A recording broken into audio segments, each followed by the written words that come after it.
Assalamualaikum warahmatullahi wabarakatuh. Perkenalkan, saya Safina Najusni, saya dari kelas 11 3. Di dalam video ini, saya akan menjelaskan hasil analisis kuesioner terkait pertempuran 5 hari di Semarang. Untuk itu, saya akan menampilkan hasil kuesionernya terlebih dahulu, sebagai berikut.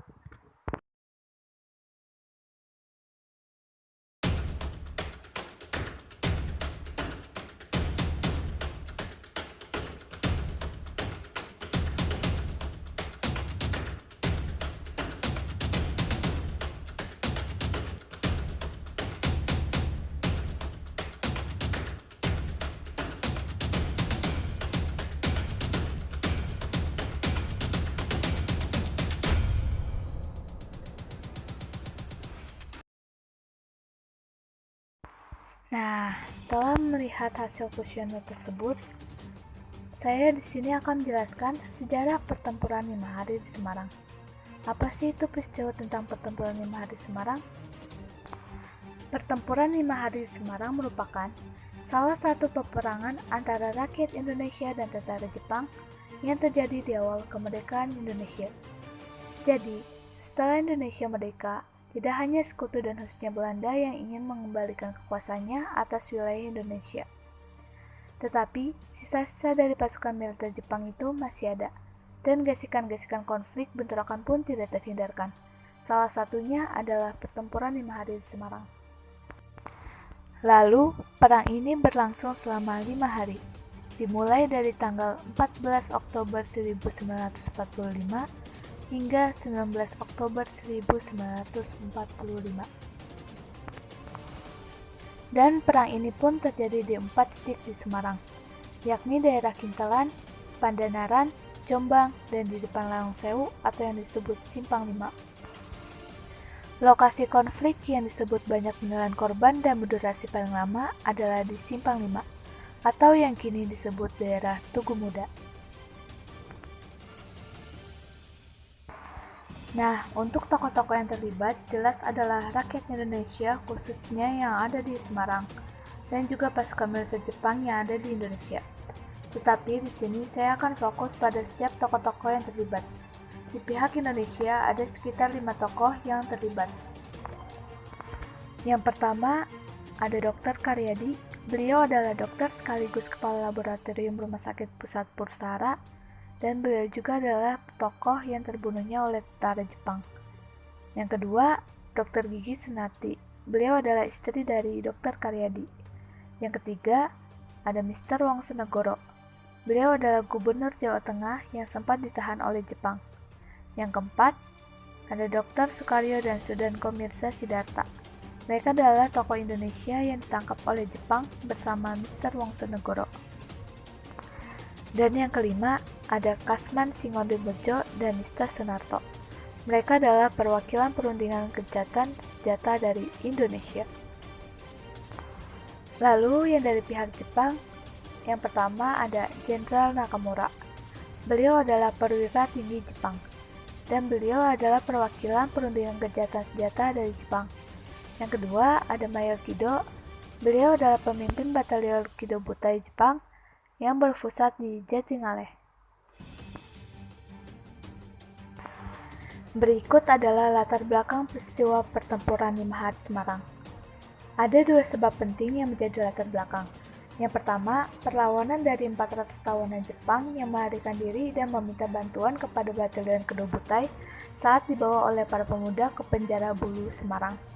Yang kedua, terbunuhnya Dr. Karyadi, kepala laboratorium Rumah Sakit Pursara Semarang, oleh tentara Jepang.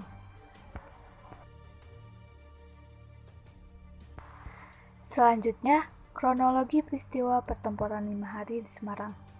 Jadi, pada tanggal 17 Agustus 1945, seperti yang sudah kita ketahui bersama, bangsa Indonesia itu memproklamasikan kemerdekaannya.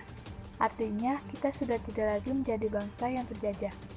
Kemudian, pada tanggal 19 Agustus 1945, Wongsonegoro selaku pimpinan pemerintah di Semarang mengeluarkan pernyataan atau perintah untuk menjaga keamanan umum di daerah Semarang. Dan nanti ini akan dijalankan oleh rakyat Semarang yang membuat berbagai macam senjata dan juga hal-hal yang lain yang berkaitan tentang pasukan militer Jepang. Salah satunya adalah untuk mengamankan pasukan-pasukan militer Jepang tadi. Nah, kemudian di tanggal 7 Oktober 1945, terjadi perundingan di Tangsi Tentara Jepang Kedobute di Jatingaleh membahas mengenai penyerahan senjata. Karena Jepang sudah kalah, mereka harus menyerahkan diri dan sudah dilakukan dengan secara baik-baik melalui sebuah perundingan. Meskipun begitu, pasukan Jepang masih melakukan berbagai macam perlawanan. Lalu di tanggal 14 Oktober 1945 di pagi hari, terjadi perlawanan dari 400 tahunan Jepang kepada pemuda Semarang saat akan dibawa ke penjara Bulu Semarang.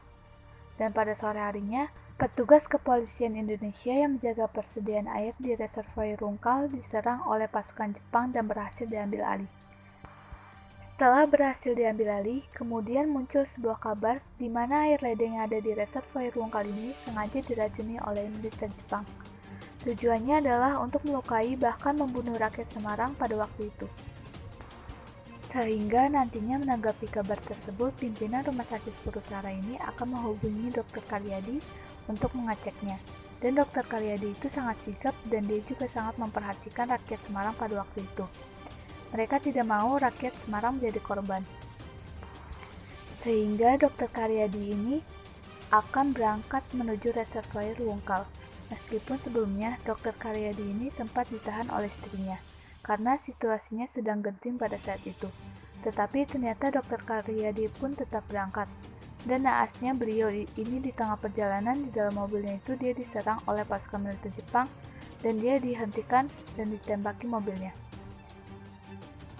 Sebenarnya Dr. Karyadi ini juga sempat dilarikan ke rumah sakit, meskipun akhirnya tidak tertolong karena luka yang dia derita itu akibat penembakan oleh pasukan militer Jepang sudah sangat parah. Jadi di hari itu juga Dr. Karyadi menjadi korban dari kekejaman pasukan militer Jepang. Nah, di tanggal 15-16 Oktober 1945, Jepang semakin agresif untuk berusaha dapat menguasai daerah Semarang kembali. Kemudian pada tanggal 17 Oktober 1945, terjadi perundingan gencatan senjata yang telah disepakati kedua belah pihak. Namun Jepang masih terus melanjutkan pertempuran. Meskipun sudah ada niat baik dari kedua belah pihak, tapi Jepang masih ingin melanjutkan pertempuran tersebut. Kemudian, di tanggal 18 Oktober 1945, datang bantuan utusan dari pusat, seperti Kasman Singodebejo dan Sartono untuk berunding dengan pimpinan pasukan Jepang sebagai perwakilan dari Indonesia. Di pihak Jepang sendiri pun ada Jenderal Nakamura. Dilanjutkan perundingan untuk mengatur gencatan senjata. Setelah itu, Nakamura mengancam akan mengebom kota Semarang apabila para pemuda tidak mau menyerahkan senjata paling lambat tanggal 19 Oktober 1945 pada pukul 10. Dan pada tanggal 18 Oktober 1945 itu, Jepang berhasil mematahkan berbagai serangan para pemuda. Nah, kemudian di tanggal 19 Oktober 1945, pukul 7.45 waktu Indonesia Barat, tersiar kabar jika sekutu telah mendarat di Pelabuhan Semarang. Mereka bertugas melucuti senjata Jepang. Hadirnya sekutu mengakhiri pertempuran antara para pemuda Semarang dengan tentara Jepang. Meskipun di tanggal 19 Oktober 1945 sudah tidak lagi terjadi peperangan, tetapi barulah pada tanggal 20 Oktober 1945 pihak sekutu melucuti seluruh persenjataan para tentara Jepang. Nah, sampai sinilah peperangan pertempuran 5 hari di Semarang itu pun selesai. Untuk mengenang pertempuran 5 hari di Semarang ini, maka dibangunlah sebuah monumen yang terkenal dengan sebutan Tugu Muda. Tugu Muda ini dibangun pada tanggal 10 November 1950 dan diresmikan oleh Presiden Insinyur Soekarno pada tanggal 20 Mei 1953 bertepatan dengan peringatan Hari Kebangkitan Nasional. Sekian pembahasan tentang pertempuran 5 hari di Semarang dari saya.